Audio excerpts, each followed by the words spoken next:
Avinash learning institute में आप सभी का स्वागत है। मैं हूं अविनाश मिश्रा। हिंदी व्याकरण के इस सीरीज में आज हम विशेषण के बारे में अच्छे से चर्चा करेंगे। हिंदी व्याकरण का अगर इससे पहले का वीडियो आपने नहीं देखा है तो उसका लिंक आपको नीचे डिस्क्रिप्शन में मिल जाएगा, आप वहां से देख सकते हैं। नहीं तो प्लेलिस्ट में जाके हिंदी व्याकरण के सभी वीडियो आप एक साथ देख सकते हैं। तो चलो लेक्चर स्टार्ट करते हैं। बच्चों, विशेषण को अंग्रेजी में एडजेक्टिव कहते हैं। सबसे पहले हम इसकी परिभाषा देखते हैं।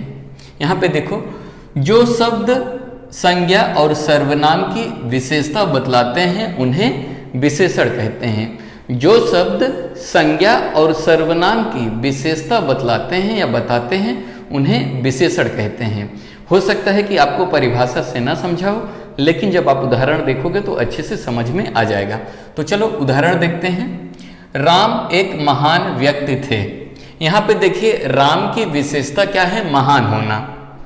राम कैसे व्यक्ति थे? महान व्यक्ति थे। तो राम की विशेषता क्या है?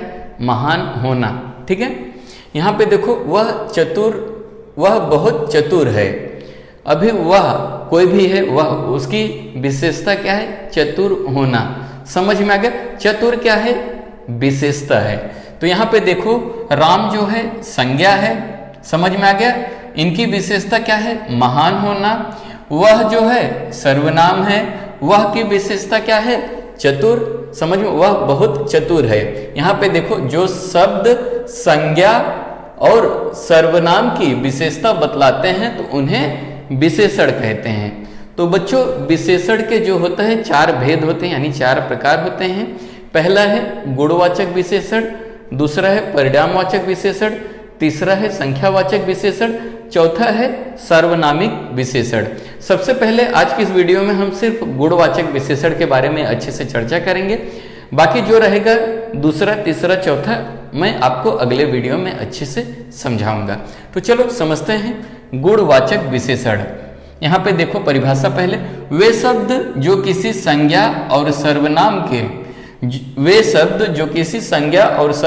के गुण, दोष, आकार, रंग तथा दशा आदि की विशेषता बतलाते हैं उन्हें गुणवाचक विशेषण कहते हैं। हो सकता है आपको परिभाषा से नहीं समझ में आया होगा, लेकिन उदाहरण देखोगे तो अच्छे से समझ में आ जाएगा। यहाँ पे देखो, तुम बहुत अच्छे हो। तुम की विशेषता क्या है? अच्छा होना। तो अच्छा क्या होता है बच्चों? अच्छा जो होता है, अच्छाई किसी का गुण होता है। समझ में आ गया? गुण। तुम बहुत अच्छे हो तो अच्छाई क्या होता है? गुण होता है। तो तुम की विशेषता क्या है? अच्छा होना। दूसरा उदाहरण देखो, रमेश बुरा लड़का है। रमेश की विशेषता क्या है? बुरा होना। तो बुराई विशेषता होती है। यहाँ पे देखो, रमेश बुरा लड़का है। तो बुरा होना क्या होता है? दोष होता है ना? जब कोई व्यक्ति बुरा है तो उसका दोष है, अवगुण है ना?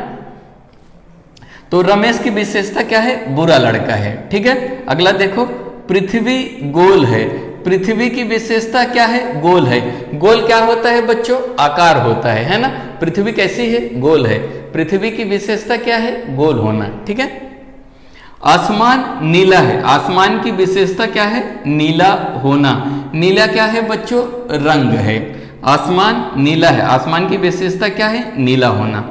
यहाँ पे देखो, दादी बूढ़ी हो गई हैं। दादी की विशेषता क्या है? बूढ़ी होना। दादी की विशेषता क्या है? बूढ़ी होना। बूढ़ा क्या होता है? एक दशा होता है, एक स्थिति होती है। समझ में आ गए? फिर से देखो, यहाँ पे वे शब्द जो किसी संज्ञा इसमें कौन है? रमेश है। समझ में आ गया? और सर्वनाम, तुम जो है सर्वनाम है। जो शब्द किसी संज्ञा और सर्वनाम के गुण यानी अच्छा होना, दोष यानी कि बुरा होना, आकार यानी पृथ्वी का गोल होना, रंग यानी आसमान का नीला होना, दशा यानी दादी का बूढ़ा होना, ये सब क्या बता रहा है? आदि की विशेषता बतला रहा है। तो उन्हें गुणवाचक विशेषण कहते हैं। इसका मैं आगे आपको और जब प्रैक्टिस कराऊंगा तो आपको एकदम क्लियर हो जाएगा। एक बार फिर से समझ लो। तुम की विशेषता क्या है? अच्छा होना। रमेश की विशेषता क्या है? बुरा लड़का। पृथ्वी की विशेषता क्या है? गोल होना। आसमान की विशेषता है नीला होना।